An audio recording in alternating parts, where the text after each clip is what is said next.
ಪ್ರಿಯಕರನ ಜೊತೆ ಸೇರಿ ಅಪ್ರಾಪ್ತೆಯಿಂದ ತಾಯಿಯ ಹತ್ಯೆ. ಬೆಂಗಳೂರಿನ ಸುಬ್ರಹ್ಮಣ್ಯಪುರದ ಮನೆಯಲ್ಲಿ ನಡೆದಂತಹ ಕೊಲೆ ಇದು.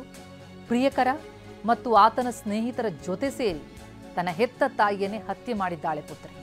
34 ವರ್ಷದ ತಾಯಿಯನ್ನ ಹತ್ಯೆಗೈದಿದ್ದಾರೆ ಪಾಪಿ ಪುತ್ರಿ. ಅಕ್ಟೋಬರ್ 25ರಂದು ನಡೆದಿರುವಂತಹ ನೇತ್ರಾವತಿಯವರ ಕೊಲೆ ಇದು. ಕೊಲೆ ಮಾಡಿ ಆಮೇಲೆ ಅದನ್ನು ಆತ್ಮಹತ್ಯೆ ಅಂತ ಬಿಂಬಿಸೋದಕ್ಕೆ ಹೈ ಡ್ರಾಮಾ ಮಾಡಿದ್ದಾರೆ. ಪೊಲೀಸ್ ತನಿಖೆ ವೇಳೆ ನೇತ್ರಾವತಿ ಕೊಲೆ ರಹಸ್ಯ ಬಯಲಾಗಿದೆ. ಮಿಸ್ಸಿಂಗ್ ಕಂಪ್ಲೇಂಟ್ನಿಂದ ಈ ಕೊಲೆ ರಹಸ್ಯ ಬಯಲಾಯಿತು. ಅಪ್ರಾಪ್ತ ಮಗಳು ಮತ್ತು ಆಕೆಯ ಪ್ರಿಯಕರ ಈ ಕೃತ್ಯ ಎಸಗಿರೋದು ಈಗ ಬಯಲಾಗ್ತಾ ಇದೆ. ಒಂದು ಮಿಸ್ಸಿಂಗ್ ಕಂಪ್ಲೇಂಟ್ ಕೊಟ್ಟಿರ್ತಾರೆ, ಅದಾದ ಮೇಲೆ ತನಿಖೆ ಮಾಡಿದಾಗ ಈ ಕೊಲೆ ರಹಸ್ಯ ಬಯಲಾಗಿದೆ. ಹತ್ಯೆಯಾದಂಥ ನೇತ್ರಾವತಿಯವರು ನೋಡ್ತಾ ಇದ್ದೀವಿ. ತಾಯಿಯನ್ನ ಪುತ್ರಿಯೇ, ಅಪ್ರಾಪ್ತ ವಯಸ್ಸಿನ ಹುಡುಗಿ ತನ್ನ ಪ್ರಿಯಕರ ಮತ್ತವರ ಸ್ನೇಹಿತರ ಜೊತೆ ಸೇರಿ ಹತ್ಯೆ ಮಾಡಿರೋದು. ಅದನ್ನು ಆತ್ಮಹತ್ಯೆ ಅಂತ ಬಿಂಬಿಸುವಂತಹ ಹೈ ಡ್ರಾಮಾ ಕೂಡ ಮಾಡಿದ್ದಾರೆ. ಈಗ ಸತ್ಯ ಬಯಲಿಗೆ ಬರ್ತಾ ಇದೆ. ಮೃತ ನೇತ್ರಾವತಿಯ ಮಗಳು ಒಬ್ಬ ಯುವಕನನ್ನ ಪ್ರೀತಿಸ್ತಾ ಇದ್ಲು. ಆಗಾಗ ಮನೆಗೆ ಆ ಪ್ರಿಯಕರನನ್ನ ಕರೆತರ್ತಾ ಇದ್ಲು ನೇತ್ರಾವತಿ ಪುತ್ರಿ. ಅಕ್ಟೋಬರ್ 25ರ ರಾತ್ರಿ ಕೂಡ ಮನೆಗೆ ಪ್ರಿಯಕರನ ಜೊತೆ ಬಂದಿದ್ದಾಳೆ. ಪ್ರಿಯಕರನ 3 ಸ್ನೇಹಿತರು ಕೂಡ ಮನೆಗೆ ಬಂದಿದ್ದಾರೆ. ಅಕ್ಟೋಬರ್ 25ರ ರಾತ್ರಿ 11 ಗಂಟೆಗೆ ನೇತ್ರಾವತಿಯವರಿಗೆ ಎಚ್ಚರ ಆಗಿದೆ. ಮಗಳೊಂದಿಗೆ ಹುಡುಗರಿರೋದು ಕಂಡು ನೇತ್ರಾವತಿ ಜಗಳ ಆಡಿದ್ದಾರೆ. ಜಗಳದ ವೇಳೆ ಬಲವಂತವಾಗಿ ನೇತ್ರಾವತಿ ಬಾಯಿಯನ್ನ ಮುಚ್ಚಿದ್ದಾರೆ ಐವರು. ಬಳಿಕ ಟವಲ್ನಿಂದ ಕುತ್ತಿಗೆ ಬಿಗಿದು ಆ ಸಂದರ್ಭದಲ್ಲಿ ನೇತ್ರಾವತಿ ಉಸಿರು ಚೆಲ್ತಾರೆ. ನೇತ್ರಾವತಿ ಮೃತಪಡ್ತಾ ಇದ್ದಂತೆ ಐವರು ಗಾಬರಿಯೊಳಗಿದ್ದಾರೆ.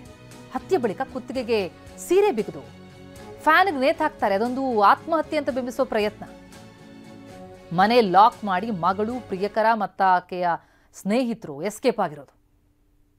ಸುಬ್ರಹ್ಮಣ್ಯಪುರದಲ್ಲಿ ನಡೆದಂತಹ ಘಟನೆ ಇದು. ಹೆತ್ತ ತಾಯಿಯನ್ನೇ ಕೊಂದಿದ್ದಾಳೆ ಪುತ್ರಿ. ಅಪ್ರಾಪ್ತ ವಯಸ್ಸಿನ ಹುಡುಗಿ ತನ್ನ ಪ್ರಿಯಕರ ಮತ್ತು ಆಕೆಯ ಸ್ನೇಹಿತರ ಜೊತೆಗೂಡಿ. ಸರ್ ಅವ್ರು 4 ಜನ ಇದ್ರು. ಅದೇ ಗಂಡ ಹೆಂಡತಿ ಮಕ್ಕಳು ಅಂತ ಬಂದರು. 2 ವರ್ಷ 2.5 ತಿಂಗಳು ಇರ್ಬೋದು ಅಷ್ಟೇ ಸರ್. ಎಷ್ಟು ದಿನ ಯಾವಾಗ ಬಂದಿದ್ದು ಅವ್ರ ಬಾಡಿಗೆಗೆ? ಸರ್ ಬಂದದ್ದು 2 ವರ್ಷ 2.5 ವರ್ಷ ಒಳಗಡೆ ಇರ್ಬೋದು, ಅದು ಅಂದಾಜು ಗೊತ್ತಿಲ್ಲ ಸರ್. ಇವತ್ತು ನಿಮ್ಗೆ ಯಾವಾಗ ಗೊತ್ತಾಗಿತ್ತು ಸರ್? ನಮಗೆ ಗೊತ್ತಾಗಿದ್ದು ಸೋಮವಾರ ಸರ್. ನಾನು ಡ್ಯೂಟಿಗೆ ಹೋಗಿದ್ದೆ. ನಾನು ಇಲ್ಲೇ ವರ್ಕ್ ಮಾಡೋದು, BBMP ವರ್ಕ್ ಮಾಡೋದು. ಅಲ್ಲಿ ಕೆಲಸ ಮಾಡ್ತಾ ಇದ್ದೆ. ನನ್ನ ಹೆಂಡತಿ ಒಂದು 12:15 ಇರ್ಬೋದು ಸರ್, 12:15 ಅದು ಗೊತ್ತಿಲ್ಲ, ಇದಿಲ್ಲ. ಯಾರೋ ಬಂದು ಕೊಳೋ ಅಂತ ಹೇಳ್ತವ್ರೆ ರೀ, ಈ ಥರ ಬನ್ನಿ ಅಂತ ಅಂದರು. ಏನಮ್ಮ ಯಾರೋ ಮ್ಯಾಗಡೆ ಮನೆಯವ್ರು ಸತ್ತೋಗ್ಬಿಟ್ಟವ್ರೆ ಅಂತ ಹೇಳಿದ್ರು. ನನಗೆ ಅದೇ ಗಾಬರಿ ಆಯಿತು. ಸೀದಾ ಬಂದೆ. ನಾನು ಬರೋ ಅಷ್ಟೊತ್ತರಲ್ಲಿ ಅವ್ರ ಪೊಲೀಸ್ ಅವ್ರ ಸಂಬಂಧಿಕರೆಲ್ಲ ಇದ್ರು. ಈಗ ಆಕೆ ಎಲ್ಲಿ ಕೆಲಸ ಮಾಡ್ತಾ ಇದ್ಲು ಸತ್ತೋದವಳು, ಅದರ ಮಾಹಿತಿ ಇದೆಯಾ ಸರ್? ಅದೇ ಇಲ್ಲೇನು ಎದುರುಗಡೆ ಬ್ಯಾಂಕಲ್ಲಂತೆ. ಮಗಳು ಏನು ಕೆಲ್ಸಕ್ಕೆ ಹೋಗ್ತಾ ಇದ್ರೆ ಏನೋ ಗೊತ್ತಿಲ್ಲ, ಅದು ಐಡಿಯಾ ಇಲ್ಲ ಸರ್. ಮಗಳು ನೋಡಕ್ಕೆ ಯಾರು ಫ್ರೆಂಡ್ಸ್ ಬರೋದು ಸರ್? ಅದು ನನಗೆ ಗೈಡ್ ಗೊತ್ತಿಲ್ಲ. ಯಾರೋ 2 ಹುಡುಗರು ಓಡಾಡ್ತಾ ಇದ್ರು. ಯಾರಪ್ಪ ಅವರು ಅಂತ ಕೇಳ್ದ. ಅಣ್ಣ ನಮ್ಮೇನು ಅಕ್ರಮ ಮಕ್ಕಳು ಯಾರ ಸಂಬಂಧರು ಅಂತಂದ್ರು. ನಾವು ಅದಕ್ಕೆ ಸುಮ್ಮನೆ ಆಮೇಲೆ ಅವ್ರು ಖಾಲಿ ಮಾಡೋಕ್ಕೂ ಹೇಳಿದ್ದು. ಖಾಲಿ ಮಾಡ್ಬಿಟ್ರಿ ಅಂತ ಹೇಳಿದ್ರು. ಈ 10ನೇ ತಾರೀಕು ಕೂಡ ಖಾಲಿ ಮಾಡ್ತೀನಿ ಅಂತ ಹೇಳಿದ್ರು. ಶನಿವಾರ ನೈಟ್ ಏನಾದ್ರು ಗಲಾಟೆ ಆಗಿರೋ ಅದೇನೋ ನಮ್ಗೆ ಗೊತ್ತಿಲ್ಲ ಸರ್. ಏನು ಸೌಂಡ್ ಗಿೌಂಡ್ ಏನೂ ಇದಿಲ್ಲ ಸರ್. ನಾವು ಎಲ್ಲಿ ಸರ್ ನೋಡಿ ಕೆಳಗಡೆ ಇರ್ತೀವಿ ಅಷ್ಟೇ, ಮೇಲೆ ನಿಂತ್ಕೋಣ. ಹೇಗಿದ್ರು ಸರ್ ಅವ್ರ ಫ್ಯಾಮಿಲಿ ನಿಮ್ಮ ಜೊತೆ ಎಲ್ಲ? ಚೆನ್ನಾಗಿದ್ರು ಸರ್. ಮಗಳು ಚೆನ್ನಾಗಿ, ಮಗಳ ಹತ್ರ ನಾವೇನು ಮಾತಾಡ್ತಿರಲ್ಲ ಬಿಡಿ.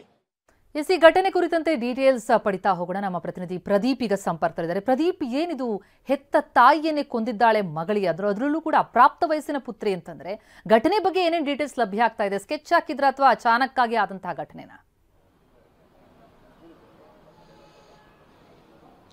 ಪ್ರತಿಮಾ, ಕಳೆದ ಶನಿವಾರ ಆತ್ಮಹತ್ಯೆಯ ರೂಪದಲ್ಲಿ ಪತ್ತೆಯಾಗಿದ್ದಂತಹ ನೇತ್ರಾವತಿ ಎಂಬ 34 ವರ್ಷದ ಮಹಿಳೆಯ ಪ್ರಕರಣ ಏನಿದೆ, ಅದು ಈಗ ಕೊಲೆ ಪ್ರಕರಣವಾಗಿ ಬದಲಾಗಿರುವಂತದ್ದು. ಈ ಒಂದು ಕೊಲೆ ಪ್ರಕರಣದ ಆರೋಪ ಕೇಳಿ ಬರ್ತಾ ಇರೋದು ಸ್ವಂತ ಆಕೆಯ ಮಗಳು ಮೇಲೆ ಮತ್ತು ಜೊತೆಗೆ ಆಕೆಯ ಪ್ರಿಯಕರ ಹಾಗೂ ಸ್ನೇಹಿತರ ಮೇಲೆ. ಸದ್ಯಕ್ಕೆ 5ರನ್ನ ಪೊಲೀಸರು ಈಗ ವಶಕ್ಕೆ ಪಡೆದು ವಿಚಾರಣೆಯನ್ನ ಮಾಡ್ತಾ ಇರುವಂತದ್ದು. ಸದ್ಯಕ್ಕೆ ಈಗ ವಿಚಾರಣೆಯಲ್ಲಿ ಗೊತ್ತಾಗಿರುವಂತದ್ದು ಅಂದ್ರೆ ಶನಿವಾರ ರಾತ್ರಿ ಮೃತರಾಗಿರುವಂತಹ ನೇತ್ರಾವತಿ ಏನಿದ್ದಾರೆ, ಆಕೆಯ ಪುತ್ರಿ ತನ್ನ ಪ್ರಿಯಕರನನ್ನ ಆಗಾಗ ಮನೆಗೆ ಕರ್ಕೊಂಡು ಬರ್ತಾ ಇದ್ಲು. ಅದೇ ರೀತಿ ಶನಿವಾರವೂ ಸಹ ಮನೆಗೆ ಕರ್ಕೊಂಡು ಬಂದಿದ್ದಾಳೆ. ಜೊತೆಗೆ ಒಂದಷ್ಟು ಸ್ನೇಹಿತರು ಕೂಡ ಬಂದಿದ್ದಾರೆ. ಈ ವೇಳೆ ಮಲಗಿದ್ದಂತಹ ನೇತ್ರಾವತಿಗೆ 11 ಗಂಟೆ ರಾತ್ರಿಯಲ್ಲಿ ಎಚ್ಚರ ಆಗಿದೆ. ಎಚ್ಚರ ಆಗಿ ಯಾರಮ್ಮ ಇವರು ಯಾಕಿದ್ದಾರೆ ಅಂತ ಹೇಳಿ ಪ್ರಶ್ನೆ ಮಾಡಿದಾಗ ಸ್ವಲ್ಪ ಗಲಾಟೆ ಆಗಿದೆ. ಈ ಗಲಾಟೆ ವೇಳೆ ನೇತ್ರಾವತಿ ಮಗಳು ಮತ್ತು ಆಕೆಯ ಪ್ರಿಯಕರ ಜೊತೆಗೆ ಸ್ನೇಹಿತರು ಎಲ್ಲರೂ ಸೇರಿ ಆಕೆಯ ಬಾಯಿಯನ್ನ ಬಲವಂತವಾಗಿ ಮುಚ್ಚಿದ್ದಾರೆ. ಕೊನೆಗೆ ಟವಲ್ ನಿಂದ ಆಕೆಯ ಕುತ್ತಿಗೆಯನ್ನ ಬಿಗಿದಿದ್ದಾರೆ. ಇದರಿಂದ ಆಕೆ ಅಲ್ಲೇ ಉಸಿರನ್ನ ಚೆಲ್ಲಿದ್ದಾಳೆ. ಬಳಿಕ ಕೊಲೆ ವಿಚಾರ ಆಚೆ ಬಂದ್ರೆ ನಮಗೆ ಸಮಸ್ಯೆ ಆಗುತ್ತೆ ಅಂತ ಹೇಳಿ ಇಮಿಡಿಯೇಟ್ ಆಗಿ ಒಂದು ಪ್ಲಾನ್ ಮಾಡ್ತಾರೆ. ಆ ಪ್ಲಾನ್ ಪ್ರಕಾರ ಆಕೆಯ ಕತ್ತಿಗೆ ಒಂದು ಸೀರೆಯನ್ನ ಬಿಗಿತಾರೆ. ಸೀರೆಯನ್ನ ಬಿಗಿದು ಆಕೆಯನ್ನ ವ್ಯಕ್ತಿ ಫ್ಯಾನ್ಗೆ ನೇತಾಕಿ ಮಗಳ ಸಮೇತ ಎಲ್ಲರೂ ಕೂಡ ಮನೆಯನ್ನು ಬಿಟ್ಟು ಎಸ್ಕೇಪ್ ಆಗಿರ್ತಾರೆ. ಪುನಃ ಭಾನುವಾರ ಬೆಳಿಗ್ಗೆ ಅಂದ್ರೆ ಈ ನೇತ್ರಾವತಿ ಅವರ ಅಕ್ಕ ಕರೆ ಮಾಡಿದಾಗ ನೇತ್ರಾವತಿ ಆಗ್ಲಿ ಅಥವಾ ಆಕೆಯ ಮಗಳಾಗ್ಲಿ ಯಾರು ಕೂಡ ಕರೆಯನ್ನು ಸ್ವೀಕರಿಸಲ್ಲ.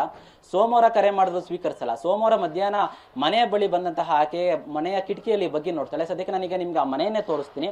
ಇದೇ ಮನೆ, ಈ ಉತ್ರಳ್ಳಿಯಲ್ಲಿರುವಂತಹ 6ನೇ ಮುಖ್ಯ ರಸ್ತೆಯ ಈ ಒಂದು 3 ಅಂತಸ್ತಿನ ಕಟ್ಟಡ ಏನಿದೆ, ಇದೇ ಕಟ್ಟಡದ 2ನೇ ಫ್ಲೋರ್ ನಲ್ಲಿ ಆಕೆ ವಾಸವಾಗಿರ್ತಾರೆ. ಸದ್ಯಕ್ಕೆ ಸಿಕ್ಕಿರೋ ಮಾಹಿತಿ ಪ್ರಕಾರ ಅವರು ಆಕೆ ಮತ್ತು ಆಕೆಯ ಮಗಳು ಜೊತೆಗೆ ಆ ಗಂಡ ಕೂಡ ವಾಸವಾಗಿದ್ದ ಅಂತ ಹೇಳ್ತಾ ಇದ್ದಾರೆ. ಆದ್ರೆ ಗಂಡನ ಬಗ್ಗೆ ಅಷ್ಟೊಂದು ಮಾಹಿತಿ ಕೂಡ ಯಾರಿಗೂ ಇಲ್ಲಿ ಇಲ್ಲ.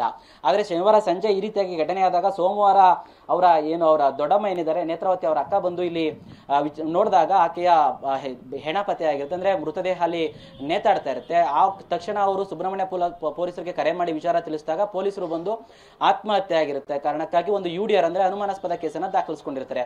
ಅದಾದ ಬಳಿಕ ಎಲ್ಲವೂ ಸಹ ಅಂತ್ಯ ಸಂಸ್ಕಾರ ಎಲ್ಲ ಆಗುತ್ತೆ. ಅಂತ್ಯ ಸಂಸ್ಕಾರಕ್ಕೂ ಸಹ ಮಗಳು ಬಂದಿರಲ್ಲ. ಹೀಗಾಗಿ ಆಕೆಯ ಮಗಳ ಮೇಲೆ ಡೌಟ್ ಪಡಂದ್ರೆ ಮಗಳು ನಾಪತ್ತೆ ಆಗಿರ್ಬೋದು ಅಂತ ಹೇಳಿ ಆಕೆಯ ದೊಡ್ಡಮ್ಮ ಏನಿದ್ದಾರೆ ಅವರು ಪೊಲೀಸ್ ಠಾಣೆಗೆ ದೂರನ್ನ ಕೊಡ್ತಾರೆ. ಪೊಲೀಸರು ಸಹ ತನಿಖೆಯನ್ನ ಮಾಡ್ಬೇಕಾದ್ರೆ ಆಕೆ ಸಿಕ್ಕಿದಾಗ ಈ ವಿಚಾರವೆಲ್ಲ ಗೊತ್ತಾಗಿರುವಂತದ್ದು. ಈಗ ಎಲ್ಲರನ್ನೂ ಸಹ ವಶಕ್ಕೆ ಪಡೆದು ಪೊಲೀಸರು ವಿಚಾರಣೆಯನ್ನ ಮುಂದುವರಿಸ್ತಾ ಇರೋದಂತ. ಪ್ರತಿಮಾ, ಥ್ಯಾಂಕ್ ಯು ಪ್ರದೀಪ್ ತಮ್ಮೆಲ್ಲ ಮಾಹಿತಿಗೆ.